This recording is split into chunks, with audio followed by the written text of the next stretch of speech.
नमस्कार, मैं हूं रत्ना और आप देख रहे हैं सी न्यूज भारत। आइए रुक करते हैं न्यूज बुलेटिन की ओर। बात होगी बलरामपुर की, जहां अज्ञात कारणों के चलते लगभग 200 क्विंटल धान में आग लग गई।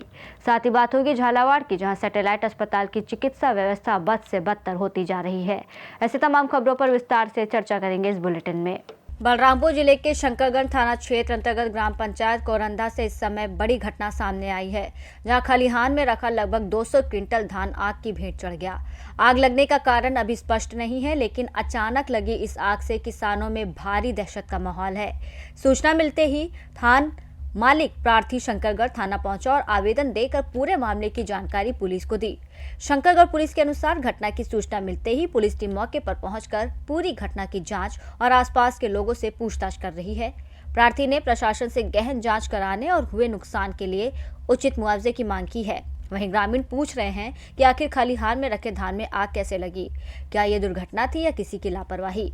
फिलहाल जांच जारी है और गांव में आग की इस घटना के बाद डर और चिंता का माहौल बना हुआ है। बलरामपुर से सी न्यूज संवाददाता मुकेश सिंह की रिपोर्ट।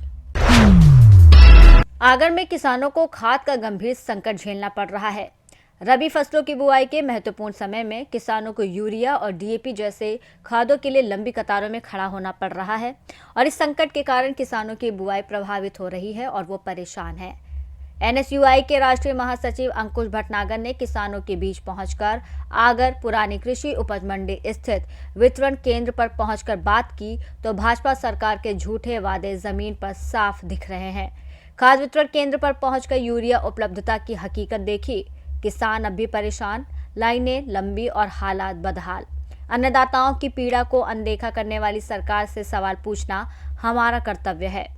निरंतर भारतीय जनता पार्टी के झूठे वादे और जिस तरीके से जिला प्रशासन ये दावा कर रहा है कि पर्याप्त मात्रा में खाद और यूरिया है। जब शनिवार के दिन हमारे द्वारा मांग की गई थी तब भी वही व्यवस्था थी।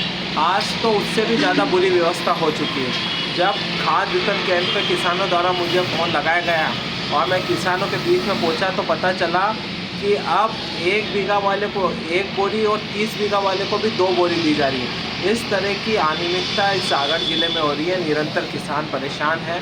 जब मैंने वीडियो साहब से बात की, वीडियो साहब भी वहाँ पहुँचे। हमारी निरंतर मांग है कि पर्याप्त मात्रा में यूरिया खाद किसानों को मिलना चाहिए। ये आगर ज़िले में ना तो फसल मुआवजा मिला, निरंतर किसानों को परेशानी का सामना करना पड़ रहा है। तो हमारी मांग है कि पर्याप्त मात्रा में खाद यूरिया कल से ही उपलब्ध कराया जाए, नहीं तो हम बहुत जल्द। आगरमालवा से सी न्यूज संवाददाता इमरान लाल की रिपोर्ट। आजमगढ़ थाना मुबारकपुर क्षेत्र के हरैया मोड़ के पास उस समय अफरा तफरी मच गई जब तेज रफ्तार से आजमगढ़ से मऊ की ओर जा रही रोडवेज बस ने सड़क किनारे खड़ी लालमुनि को रौंद दिया। हादसा इतना भीषण था कि महिला की मौके पर ही मौत हो गई। प्रत्यक्षदर्शियों के अनुसार बस काफी तेज रफ्तार में थी और इससे पहले भी रास्ते में 3 जगह लोगों या वाहनों को धक्का मारते हुए लगातार भाग रही थी। हादसे के बाद लोगों ने शोर मचाकर बस को रुकवा लिया, लेकिन मौका पाकर रोडवेज बस चालक बस छोड़कर फरार हो गया। घटना की सूचना मिलते ही स्थानीय ग्रामीण बड़ी संख्या में मौके पर जुट गए और गुस्से में रोड जाम कर दिया। सूचना पर पहुंचे थाना अध्यक्ष मुबारकपुर, सीओ सदर, सीओ सिटी, इन्होंने ग्रामीणों को समझा बुझाकर जाम खुलवाया। बस को कब्जे में लेकर थाने लाया गया और मृतिका के शव को पोस्टमार्टम के लिए जिला अस्पताल भेजा गया। स्थानीय लोगों ने मांग की है कि चालक की जल्द गिरफ्तारी हो और रोडवेज विभाग पर कड़ी कार्रवाई की जाए ताकि ऐसे हादसों की पुनरावृत्ति रोकी जा सके। आजमगढ़ से सी न्यूज संवाददाता सीबी भास्कर की रिपोर्ट। दमोह कलेक्टर सुधीर कोचर ने सोमवार देर रात हिंडोरिया छात्रावास पहुंचकर अचानक निरीक्षण किया। छात्रावास में रहने वाले छात्रों को मिलने वाली सुविधाओं और व्यवस्थाओं का जायजा लिया। निरीक्षण के दौरान कलेक्टर ने छात्रों से संवाद करते हुए कहा कि आप लोग अपनी पढ़ाई में मेहनत करें और आगे बढ़ें। यदि एक छात्र सफल होगा तो ये बाकी छात्रों के लिए भी प्रेरणा और संदेश बनेगा। कलेक्टर ने छात्रों को भरोसा दिलाया कि किसी भी प्रकार की समस्या होने पर वो सीधे उनसे संपर्क कर सकते हैं। उन्होंने ये भी कहा कि हिंडोरिया से दमोह की दूरी अधिक नहीं है, इसलिए छात्र सीधे जिला मुख्यालय जाकर भी अपनी समस्याएं बता सकते हैं। आकस्मिक निरीक्षण के दौरान आदिम जाति कल्याण विभाग संयोजक अदिति शांडिल्य, नायब तहसीलदार आशुतोष गुप्ता और अन्य अधिकारी मौजूद रहे। कलेक्टर ने अधिकारियों को छात्रावास की सुविधाओं में सुधार और नियमित निगरानी के लिए आवश्यक निर्देश दिए। एससी छात्रावास है हिंडोरिया में, आज इसके भ्रमण पर मैं आया था और यहाँ पर बच्चों से मुलाकात की है और यहाँ का इंफ्रास्ट्रक्चर और बाकी चीज़ों का मुआयना किया है, भोजन कक्ष से लेकर के सारी चीज़ों का। और जो हमारी टीम है जिसमें आदिम जाति की हमारी जिला संयोजक हैं हमारे साथ हैं, नायब तहसीलदार हमारे साथ हैं, इन लोगों को हमने आवश्यक दिशा निर्देश दिए हैं आगे के इम्प्रूवमेंट के लिए। सर यहाँ पर एक जो हॉल है उसमें वो क्षतिग्रस्त है, ऊपर से हो सकता है कि गिरने की भी हालत में दिख रहा है वहाँ पर अंदर। कुछ जो कमरे जहाँ पर जैसे रसोई या छात्र वार्डन का कक्ष है और दूसरे कुछ कक्ष हैं जहाँ पर ऊपर का प्लास्टर निकला हुआ है, तो मैंने कहा है कि जो मरम्मत मद में राशि आती है उस मद से इन्होंने अभी बाथरूम वगैरह तो ठीक कराए हैं, तो अब ये वाला कार्यक्रम भी ठीक कराने के लिए मैंने इनको रिक्वेस्ट की। यहाँ पे 50 सीटर छात्रावास है, वो मात्र यहाँ पे 13 से 14 बच्चे उपस्थित हैं। इसके पीछे क्या कारण है? परीक्षाएं आ रही हैं बच्चों की, अर्धवार्षिक परीक्षा।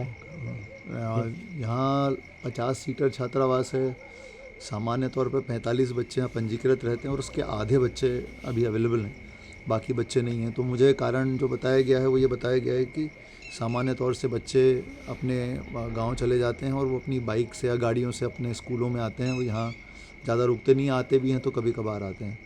तो निश्चित रूप से इसके कारणों की पड़ताल करनी पड़ेगी, क्योंकि बच्चों का कम रहना यहाँ पर ये एक गंभीर विषय है कि या तो वो अपनी मर्ज़ी से ही नहीं रहते हैं, और यदि अपनी मर्ज़ी से वो बिल्कुल ही नहीं रहते हैं तो फिर उनका नाम यहाँ पर नहीं होना चाहिए। तो ये चीज़ों के बारे में थोड़ा हम लोगों को चिंतन करना पड़ेगा कि ऐसा क्यों हो रहा है, और मैंने इसके लिए कहा है इनको कि इसको पूरी स्टडी करें कि बच्चे क्यों नहीं रह रहे हैं बाकी के बच्चे। उन बच्चों को बुला करके एक बार जो रजिस्टर्ड हैं उनसे एक बार चर्चा करनी होगी कि क्या ऐसा कारण है कि वो नहीं आते हैं यहाँ पर और वो अपने घर से ही ऑपरेट कर रहे हैं। तो मैंने इनको निर्देशित किया इस संबंध में। अभी बच्चों से चर्चा की, बच्चों ने बताया कि वो ठंडी के मौसम में हमारे जो यहाँ से उपलब्ध हुई है ठंडी ओढ़ने के लिए बिस्तर वो सही नहीं है, हम लोग घर से लेके आना पड़ रहा है। हाँ, अभी जो रजाई वगैरह ये ओढ़ रहे हैं मैंने देखी तो उसमें रुई वगैरह काफ़ी ख़राब हो चुकी है, तो मैंने इनको कहा है कि इसको तुरंत बदलवाएंगे। और जहाँ पर बिस्तर ख़राब हैं वहाँ पर यहाँ इनके स्टॉक में भी रखे हुए हैं, तो वो चीज़ें चूँकि उपयोग आनी चाहिए लोगों के, तो वो उपयोग में आए, तो मैंने ऐसा बता दिया है इनको। तो जहाँ जहाँ ऐसी रजाइयाँ हैं जो कि अच्छी नहीं हैं उनको बदलने के लिए मैंने बोला है। इसके अलावा यहाँ पर एक पूरे 2 अच्छे कमरे, बड़े कमरे बन करके भी तैयार हैं, लेकिन वो भी हैंडओवर नहीं हुए हैं और उसमें शायद निर्माण में कुछ कमियां हैं, और कमियों को दूर मैंने कहा है कि जल्दी कराएं और इसको हैंडओवर करें ताकि इन कमरों से बच्चों को निजात मिले और वो नए कमरों में शिफ्ट हो पाएँ। दमोह से सी न्यूज़ संवाददाता संतोष मोदी की रिपोर्ट। नागरिकों की समस्याओं के त्वरित निराकरण के लिए मंगलवार को न्यू कलेक्ट्रेट के सभा कक्ष में जन सुनवाई आयोजित की गई। जन सुनवाई के दौरान कलेक्टर स्वप्निल वानखड़े द्वारा जिले के विभिन्न अंचलों से आए 110 से अधिक आवेदकों की समस्याओं को ध्यानपूर्वक सुनते हुए संबंधित अधिकारियों को निराकरण के लिए निर्देशित किया। अनाधिकृत आवेदनों के लिए समय सीमा निर्धारित कर अधिकारियों को समय सीमा में निराकरण करने के निर्देश दिए गए। जन सुनवाई के दौरान वृद्धावस्था पेंशन, सीमांकन, नामांतरण, बंटवारा, बीपीएल सूची में नाम जुड़वाने, सड़क निर्माण, साफ सफाई व्यवस्था आदि से संबंधित आवेदन प्राप्त हुए, जिसके निराकरण के लिए कलेक्टर ने संबंधित अधिकारियों को निर्देश दिए। कुछ आवेदकों की समस्याओं का मौके पर निस्तारण किया गया। दतिया से सी न्यूज़ संवाददाता नितिन दांतरे की रिपोर्ट। अकलेरा के सैटेलाइट अस्पताल की चिकित्सा व्यवस्था दिनों दिन बद से बदतर होती जा रही है। सीएचसी से सैटेलाइट अस्पताल में अपग्रेड होने के बावजूद परिस्थितियां आज भी जस की तस बनी हुई हैं। अस्पताल में आने वाले मरीज उपचार के अभाव में इधर उधर भटकते नजर आए, जबकि अस्पताल में वर्तमान में 7 डॉक्टर पदस्थापित बताए गए हैं। विडंबना ये रही कि अस्पताल में मरीजों के इलाज के लिए सिर्फ 3 चिकित्सा कर्मियों के भरोसे पूरा काम चल रहा था।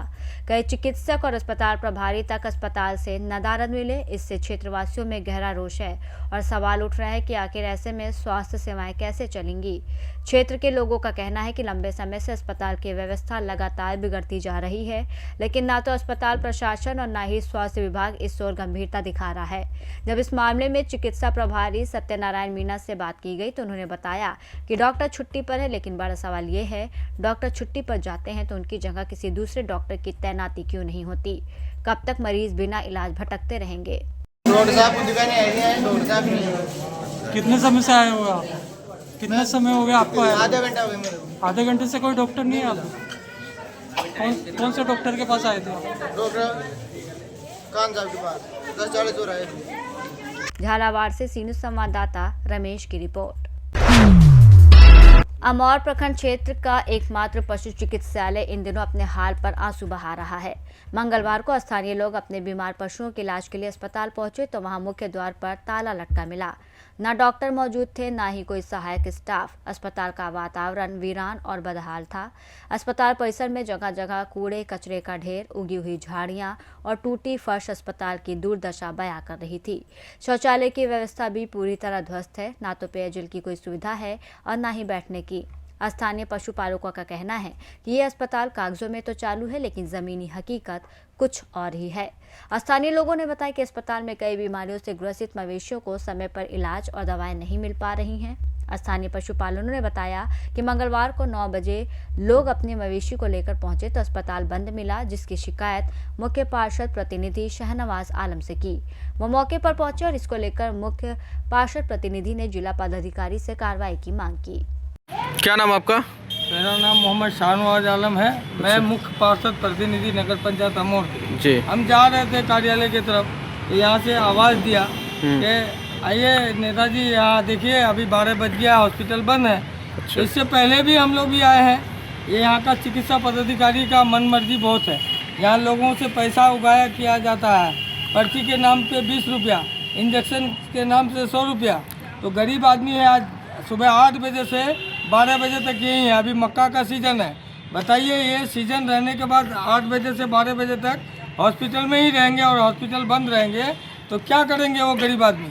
इसीलिए डीएम साहब को भी हमने कॉल किए और डीएम साहब से मांग करते हैं इस पर कानूनी कार्रवाई करने के लिए। जांच कर कानूनी कार्रवाई करें डीएम साहब, तभी हम लोग को संतुष्टि मिलेगा और सारे जनता को मिलेंगे। और यहाँ के जितना पदाधिकारी है, डॉक्टर है, उन पर कार्रवाई एकदम होना चाहिए।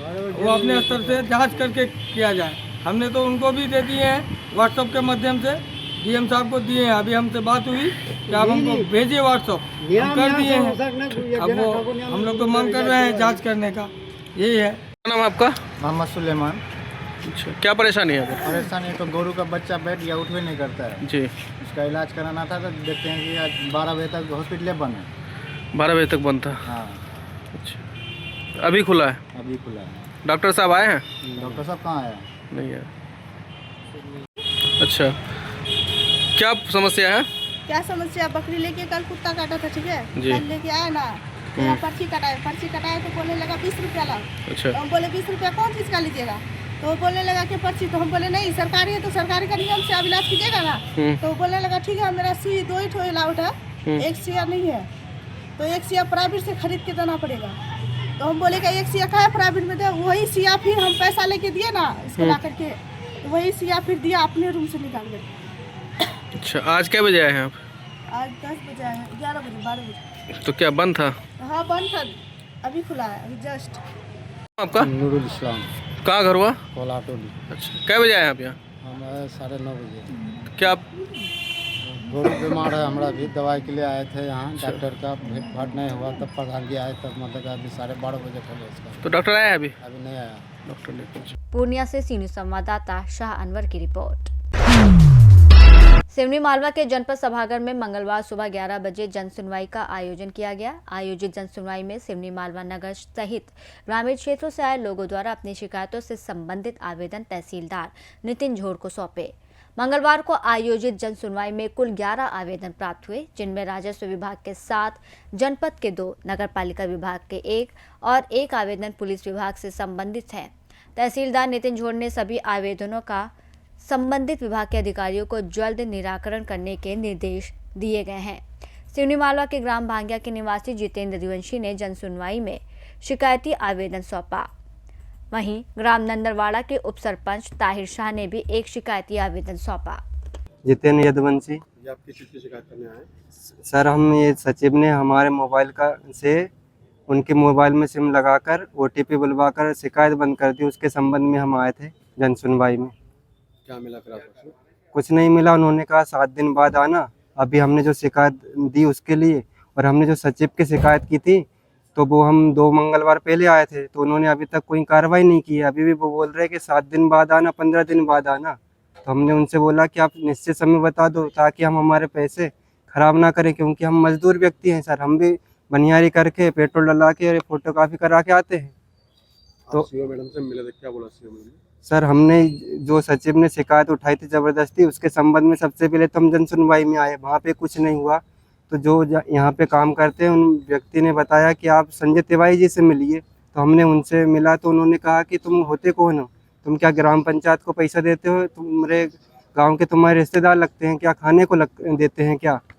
तो ऐसे तमाम बातें की, लेकिन उन्होंने एक शब्द भी यही नहीं बोला कि जो सचिव ने किया है वो गलत किया है, OTP का दुरुपयोग किया है और मानवाधिकार का हनन भी किया है। फिर जो दादाजी हैं हमने उनसे पूछा कि सर तो ये ऐसे बोल रहे हैं, अब इनसे ऊपर कौन है, हम इनकी शिकायत किससे करें। तो जो मुख्य कार्यपालन अधिकारी श्रीमती श्रुति चौधरी जी हैं उनसे हम मिले। उस दिन तो वो आए नहीं थे, फिर हम सुबह आए 11-12 बजे, तो उनके पास गए तो उनसे यही शिकायत की। उन्होंने सर्वप्रथम संजय तिवारी जी को भी बुलवाया और अंदर बातें की, उन्होंने भी तमाम बातें को घुमा फिरा दिया। तो हमने उनसे बोला कि आपने तमाम बातें घुमा फिरा दी, लेकिन आपने एक शब्द ये भी नहीं बोला कि इन्होंने जो कृत्य किया है वो गलत किया है। तो वो हम पे खींच पड़े, क्योंकि सरकारी अधिकारी हम कुछ कह भी नहीं सकते। तो फिर उन्होंने भी वही बातें बोली, तुम होते कौन हो, तुम्हारे घर के सामने तो सफाई कर दी है ना, तुमने गांव वालों को क्या ठेका लेके रखा है क्या, तुम पैसे देते हो क्या। आश्वासन क्या दिया, क्या बोला? उन्होंने कुछ नहीं दिया आश्वासन, और आखिर में जाते हुई है उनके पद का उपयोग करते हुए शक्ति का जो सरकारी कर्मचारी है, तो उन्होंने बोला कि ऐसा कोई सगा नहीं जिसको हमने ठगा नहीं। तो ये तो सरासर मानवाधिकार का उल्लंघन है और एक अपीलकर्ता का उसकी औकात दिखा दी कि हमारे सामने आपकी कुछ भी औकात नहीं है, क्योंकि गरीब व्यक्ति हैं हम। सिवनी मालवा से सी न्यूज़ संवाददाता संतोष चंदेल की रिपोर्ट। बुलेटिन में फिलहाल इतना ही। देश और दुनिया की तमाम बड़ी खबरों के लिए देखते रहिए सी न्यूज़ भारत।